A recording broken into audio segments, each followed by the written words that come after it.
Heartbeat বেড়ে যায়, তুপ তুপ তুপ তুপ তুপ তুপ তুপ তুপ তুপ তুপ। হয় কি হয় না? যখন আপনি কোনো অন্যায় কাজ করবেন গোপনে, নিজের একটু হার্টটা দেখবেন, এটার স্পিড একটু বেড়ে যায়। তার মানে আপনার হার্টই আপনাকে জানাচ্ছে, বান্দা করিস না, আল্লাহ নারাজ হবে, করিস না, আল্লাহ নারাজ হবে, করিস না। আমরা এটা বুঝতে পারি নাই, আমরা মনে করেছি এমনি হার্টবিট বেড়ে যায়, এমনি হার্টবিট বাড়ে নাই। ওই হার্টের মাধ্যমে আল্লাহ আপনাকে মেসেজ দিয়েছিল, আমি সেই মেসেজটা বুঝতে পারি নাই। কিন্তু তারপরে যখন গুনাহটা করি, মনে মনে একটা জিনিস আমরা চাই, কেউ যেন না দেখে, কেউ যেন না জানে, কেউ যেন না দেখে, কেউ যেন না জানে। আপনি করছেন আল্লাহর অবাধ্যর কাজ, আল্লাহকে নারাজি করার কাজ, আল্লাহ জমিনে দাঁড়িয়ে। কিন্তু আবার যখন আপনি বলছেন কেউ যেন না দেখে, তখন আল্লাহ পাক আপনার ইজ্জত বাঁচানোর জন্য চতুর্দিকে পর্দা করে দেয়, দেখার মানুষ আর দেখতে পায় না। বলেন ফেরেশতা বলে, আল্লাহ তোমার হুকুম অমান্য করছে, তোমার জমিনে দাঁড়িয়ে তুমি তাকে প্রোটেক্ট দিচ্ছ। রব্বে করিম বলে, বান্দা তো আমার, বান্দা তো আমার, ভালো করুক আর মন্দ করুক, বান্দাটা তো আমার। বান্দা যখন কোনো গুনার কাজ করে, আল্লাহ পাক রব্বুল আলামিন তখন তাকিয়ে থাকে, বান্দা আয়, ফেরত আয়, রিটার্ন কর, রিটার্ন কর, এখনো সময় আছে, রিটার্ন কর। বান্দা যখন করে ফেলে, তখন আল্লাহ পাক বলে যে এবার রিটার্ন করে তওবা কর, এবার রিটার্ন করে তওবা কর। করে ফেলেছো তো করে ফেলেছো গুনাহ, কিন্তু তুমি যদি মন থেকে একবার তওবা করে বলো যে মাওলা ভুল করেছি, মাফ করে দাও, আমি আল্লাহ ইয়াগফিরুজ যুনুবা জামিয়া। আমরা আসলে রব চিনতে পারি নাই। ওই রব, ওই মায়ার রব, ওই মমতার রব, ওই ভালোবাসার রবকে চেনানোর জন্যই নবী রাহমাতুল লিল আলামিন দুনিয়াতে তশরিফ এনেছিলেন। সুবহানাল্লাহ। মনে রাখবেন ভাইয়েরা, নবী সাবজেক্টটা তর্কের বিষয় নয়, কোরআন সাবজেক্টটা তর্কের বিষয় নয়, এটা অনুভবের বিষয়, এটা গবেষণার বিষয়, ঠিক না বেঠিক? এবার আমি শুধু আপনাদেরকে একদম শর্টকাট একটা নলেজ দেওয়ার চেষ্টা করব, যদি আমার মুনিব আমাকে দয়া করেন। মানব জাতি, মুসলিম জাতির জন্য গাইডলাইন হচ্ছে কোরআন। গাইডলাইন জোরে বলতে হবে, গাইডলাইন। কোরআন থেকে আমরা গাইডলাইন নিব, সেভাবে জীবন যাপন করব, এটা হচ্ছে আমরা। আচ্ছা বলেন, নবীর একজন সাহাবা ছিল আবু বকর, সত্যের উপর ছিল না মিথ্যার উপর ছিল?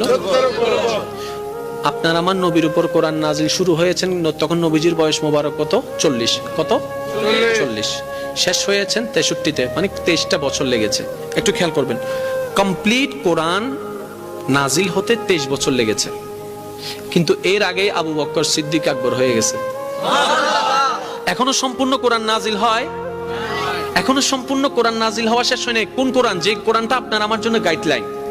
প্রত্যেকটা আয়াত এখনো নাজিল হওয়া শেষ হয় নাই, কিন্তু Siddique Akbar success, Omar Faruk success, Osman Gani success, Maula Ali success. এবার আমরা প্রশ্ন করলাম, আমরা তো কোরআনকে দিয়ে সাকসেস হতে চাচ্ছি, কোরআনের সাজেশনের ছায়া তলে ওইটাকে মেনে সাকসেস হতে চাচ্ছি। আপনারা তো তখনই সাকসেস হয়ে গিয়েছেন, তখন কোরআন পরিপূর্ণ আসে নাই, সব হুকুম পরিপূর্ণ আসে নাই, সব আয়াত পরিপূর্ণ আসে নাই। How can possible? তখন সমস্ত সাহাবায়ে কেরামের দরবার থেকে উত্তর আসবে, একটা হচ্ছে থিওরিক্যাল আর একটা হচ্ছে প্র্যাকটিক্যাল, দুটোটাই হচ্ছে একটা। কোরআন হচ্ছে থিওরিক্যাল, ওই কোরআনে যা আছে নবী মুস্তাফার জীবনে প্র্যাকটিক্যাল তা আছে। বলেন সুবহানাল্লাহ।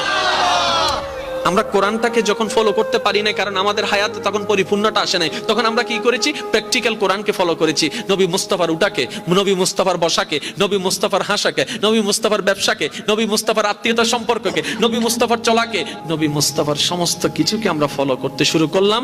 এদিকে আল্লাহর প্রিয় হয়ে যেতে লাগলাম। কোরআন আওয়াজ দিয়ে উঠলেও, ইন কুনতুম তুহিব্বুনাল্লাহ ফাত্তাবিউনি ইউহিব্বুকুমুল্লাহ।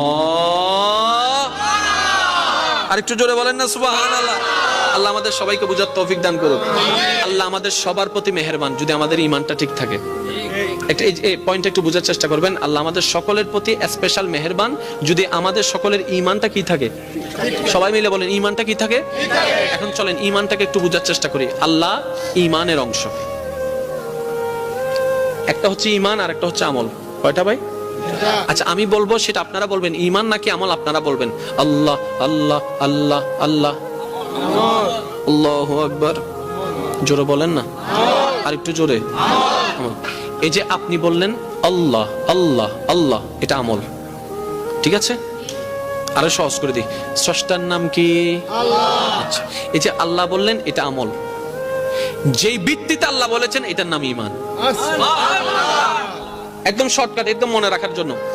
আবার বলছি, আবার উত্তর দেন। স্রষ্টাকে আল্লাহ, যে নিয়তে বলেছেন এটা বিশ্বাস, এটা ঈমান। আর যেটা বলেছেন আল্লাহ, এটা আমল। এবার বলেন, রিজিকের মালিককে আল্লাহ, ওই রিজিকের মালিক বিশ্বাস করাটা ঈমান, বলাটা আমল, বলাটা